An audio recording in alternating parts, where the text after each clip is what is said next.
अस्सलाम वालेकुम स्टूडेंट्स, कैसे हैं आप सब। उम्मीद है आप बखैरियत होंगे।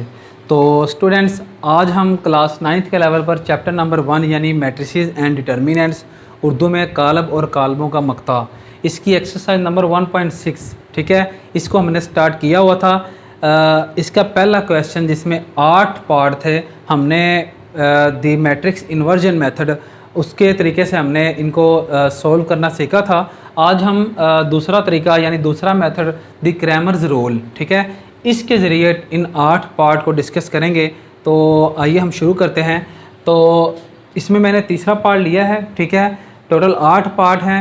अगर आपको एक पार्ट के ज़रिए तरीका समझ आ जाए तो आप सब के सब आसानी के साथ खुद ही कर लेंगे, ठीक है जी। पिछले लेक्चर यानी लेक्चर नंबर 14 में मैंने यही पार्ट सिलेक्ट किया था, तो आज फिर यही पार्ट सिलेक्ट किया है। तो पहले मैंने मैट्रिक्स इन्वर्जन मेथड से इसको सोल्व किया था, आज मैं द क्रैमर्स रूल के ज़रिए इसको सोल्व करने जा रहा हूँ।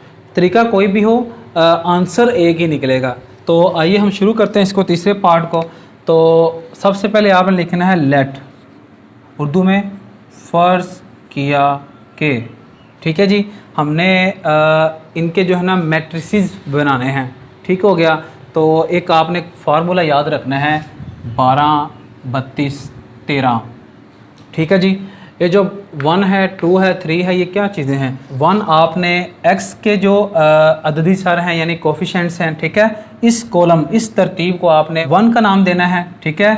और y के साथ जो ये कोफिशेंट्स का जो कॉलम है 2 है, इसके साथ -1 है, ठीक है, इसको 2 का नाम देना है। और बराबर के दूसरी तरफ जो बगैर वेरिएबल के कॉन्स्टेंट्स पड़े हुए हैं यानी मुस्तकलात 8 है और -1 है, इसको आपने इस कॉलम को आपने 3 का नाम देना है, ठीक है। तो 12, 32, 13 3 मैट्रिसेस बनने हैं, ठीक हो गया। तो आपने ये फार्मूला याद रखना है। सबसे पहले A, ठीक है, ये फ़र्ज़ कर रहे हैं हम। तो 1, 2, ठीक है, 1 ये कॉलम, 4, 3 और 2 -1, ठीक हो गया, कोमा।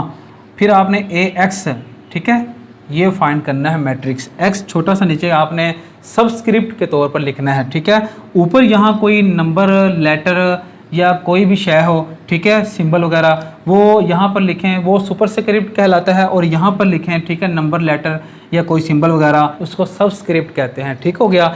AX ये है जी 32, ठीक है, यानी 3 ये कॉलम 8 -1 और 2 यानी ये वाला कॉलम 2 -1, ठीक हो गया। आगे आपने कोमा लगाना है, जगह शॉर्ट है, ठीक है।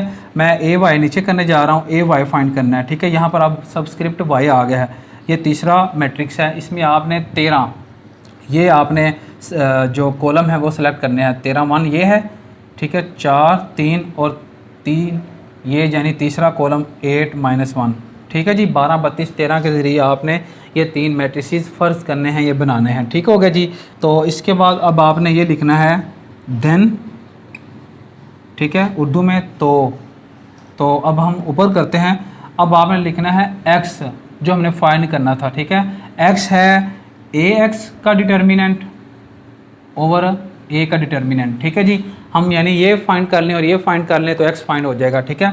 कोमा y, इसकी वैल्यू आएगी AY का डिटर्मिनेंट ओवर A का डिटर्मिनेंट। तो अब हमने AX का डिटर्मिनेंट, AY का डिटर्मिनेंट और A का डिटर्मिनेंट एक ही दफ़ा, ठीक है, दोनों में इस्तेमाल हो जाएगा, एक दफ़ा मालूम करना है।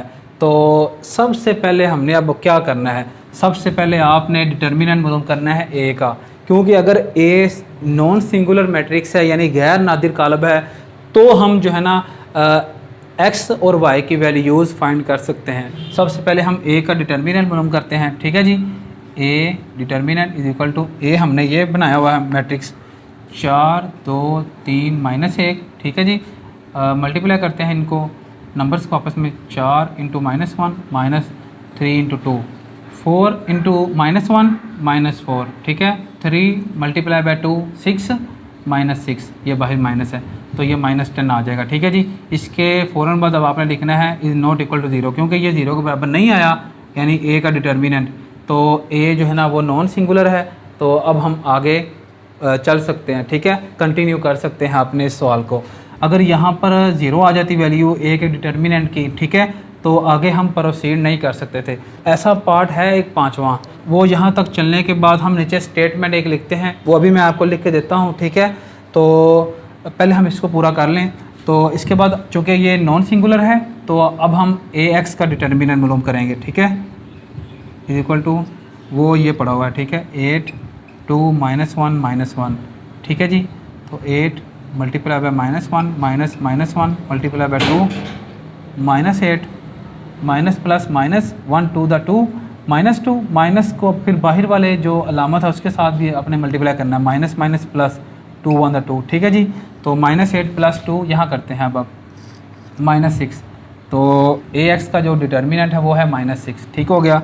अब हम ए वाई का डिटर्मिनेंट मालूम करते हैं, ठीक है, A Y is equal to determinant इसका इसके एलिमेंट्स के साथ 4 3 8 -1, ठीक है जी। दोनों तरफ बार्स लगाए 4 8 3 -1, ठीक है जी। तो अब हम फाइंड करते हैं 4 × -1 -3 × 8 -4 -24 -28, यानी ए वाई का डिटर्मिनेंट आ गया -28, ठीक है जी। ये ज़ीरो आ जाए, ए एक्स का डिटर्मिनेंट और ए वाई का डिटर्मिनेंट ज़ीरो आ जाए, हमें इससे कोई मसला नहीं है। हमें मसला होगा जब ए का डिटर्मिनेंट ज़ीरो निकले, ठीक है, तो वो सोल्यूशन ही फाइंड नहीं हो सकता इन लीनियर इक्वेशंस का अगर ए का डिटर्मिनेंट ज़ीरो निकला है।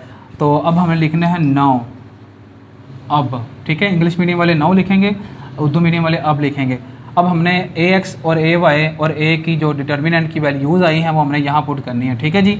x is equal to A x का डिटर्मिनेंट निकला था ये -6 ओवर ए का डिटर्मिनेंट वो है जी -10, comma Y is equal to A Y का डिटर्मिनेंट -28 ओवर ए का डिटर्मिनेंट -10, ठीक होगा जी। यहाँ तक पहुँचने के बाद अब आपने कैंसिल आउट करना ऊपर नीचे, तो 2 3 × 6 2 5 × 10 माइनस माइनस के साथ कैंसिल आउट, यहाँ भी माइनस माइनस के साथ 2 5 × 10 2 1 × 2 2 4 × 8, ठीक है जी।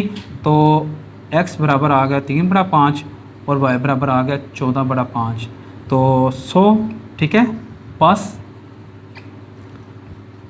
जो ऑर्डर पेयर है यानी जिसको हम सोल्यूशन कहते हैं इज इक्वल टू आ गया x है 3/5 कोमा y है जी 14/5 और ये है आंसर। अब हमने ये चेक भी करना है कि हमारा आंसर ठीक आया है कि नहीं। इस जो है ना सोल्यूशन को आप किसी एक इक्वेशन में दर्ज कर दें, x और y की जगह x की वैल्यू और y की जगह y की वैल्यू। अगर ये सोल्यूशन किसी एक इक्वेशन जिसमें आपने पुट की हैं वैल्यूज़ उसको सेटिस्फाई करे, सेटिस्फाई मीन इधर जो नंबर पड़ा हुआ है, ठीक है, वही आफ्टर सॉल्विंग इधर नंबर बने, ठीक है। यहाँ -1 है तो यहाँ x y की वैल्यू आप दर्ज करेंगे, 3 के साथ मल्टीप्लाई करेंगे, उनको माइनस करेंगे, ठीक है जी, तो इधर भी -1 बनना चाहिए। अगर आपने इसमें दर्ज किए हैं वैल्यूज़, इधर 8 है तो इधर भी 8 बनना चाहिए। तो अगर ऐसा हो जाए यानी इसको कहते हैं दुरुस्त साबित करना, इक्वेशन को ये सोल्यूशन दुरुस्त साबित करें, ठीक है जी, तो आपका आंसर बिल्कुल ठीक है। ये आपने रफ अमल में करना है, ठीक हो गया, ये साथ इसका हिस्सा नहीं है। तो यहाँ तक जो है ना ये सवाल हो गया है। और जो 5वां पार्ट है, ठीक है, वो यहाँ तक पहुँचने के बाद यहाँ ज़ीरो आ जाता है, ठीक है, ए का डिटर्मिनेंट। तो तब आपने एक स्टेटमेंट लिखनी है, वो मैं यहाँ लिख देता हूँ, चूँकि हमने ये आज हमने इसे नहीं करना था तो मैं यहीं पर लिख देता हूँ, ठीक है।